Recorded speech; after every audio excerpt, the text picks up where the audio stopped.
Good afternoon, everybody. What's going on?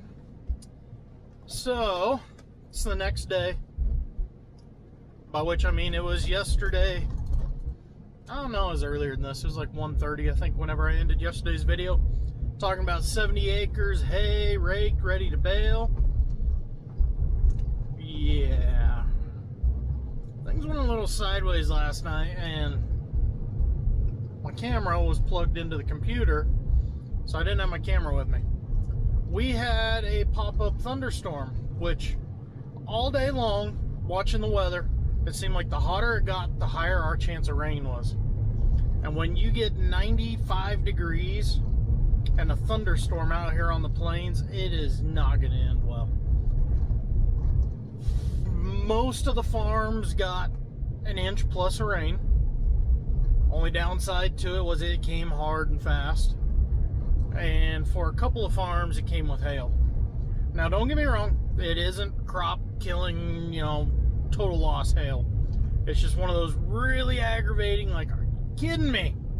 And then on top of that, we had 80-mile-an-hour winds last week when that storm went around us. My weather station said last night's peak gust was 61. So, lots of damage. Nothing major, but I'm seeing a lot more corn that green snapped and laid over than I did last time. Neighbor lost a pivot. We were pretty fortunate there, structure-wise, we're okay. No broken windshields on a tractor like we had last week. But yeah, so let's go take a little tour of the storm damage, shall we? Okay, well, Bart's irrigating it, so I'm not walking out in there. This is the corn that I was in that last video. Look at how that hail just stripped them leaves. But that is all superficial damage. That should bounce out.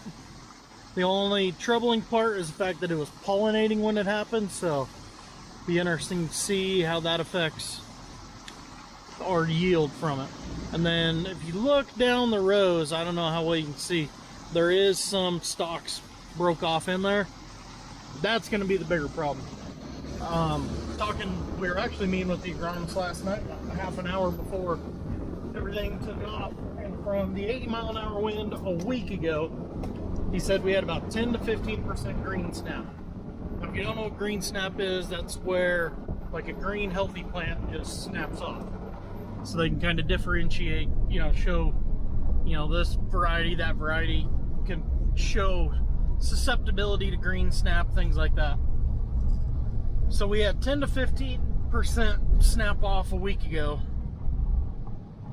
We'll find out next week what snapped off last night, but the appearance, just driving around looking at the fields, is last night's storm did more damage than the one a week ago. So we'll find out. Some tree limbs that came down in the wind. I'm gonna go check on a sprinkler, and then we'll go look at another one that's got the most damage that I've seen so far. Here is where last night's storm gets interesting.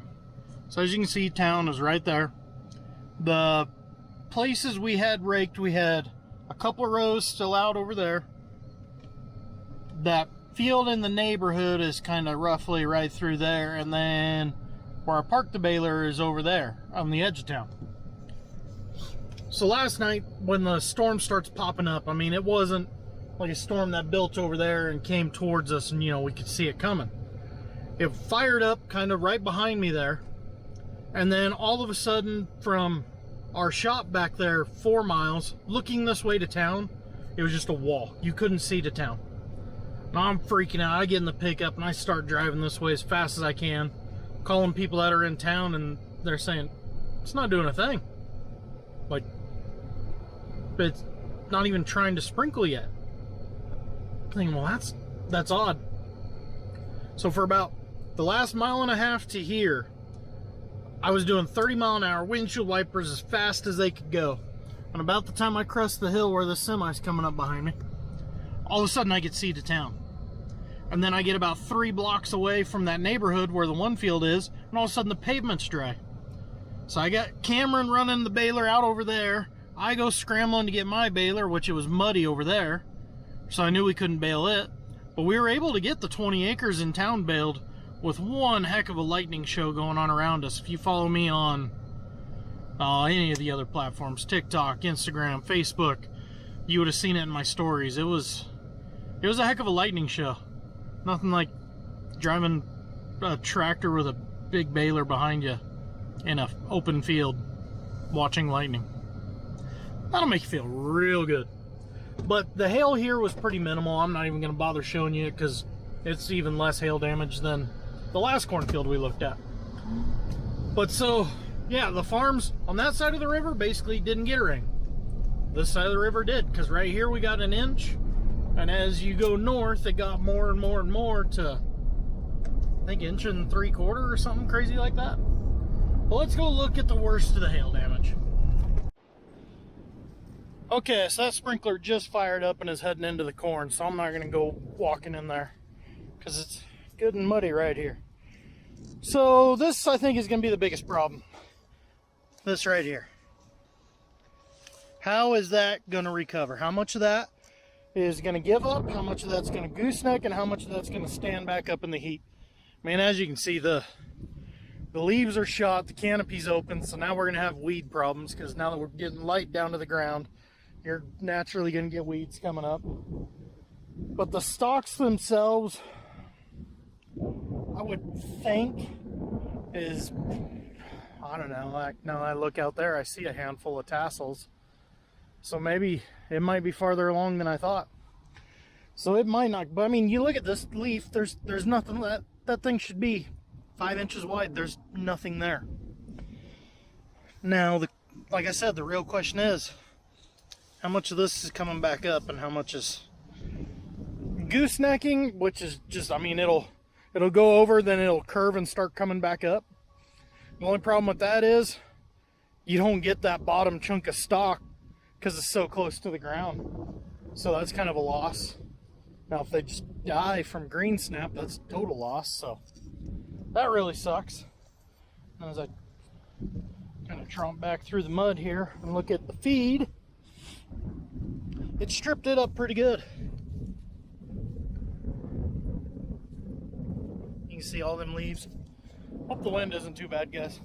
But I mean, you know, this is farming. As much as it sucks, it's farming. I mean, I'm looking at a pivot right now, tires in the air. I'm grateful, thankful that didn't happen. It could have been much, much worse than it was. I'm grateful for the rain. I'm grateful that we didn't have bigger problems. But it's still a punch to the gut when you've had this crop going since May. And here it is, mid to late July, and it just takes a beating like that. It's thunderstorms on the high plains. What can I tell you? It's playing with fire out here. Because when you get that hot and have a thunderstorm blow up, they're gonna go high. See that one over there? Let me turn. That one right there, it's blowing up right now. So that, unfortunately, is gonna be. It's going to be fortunate because it's going to rain for somebody, but it's going to be a bad day for somebody in the middle of it too. And that's just part of farming out here on the plains. But yeah, I thought I'd just give you guys a real quick little shot of what our fun-filled night looked like. Talk to you guys later.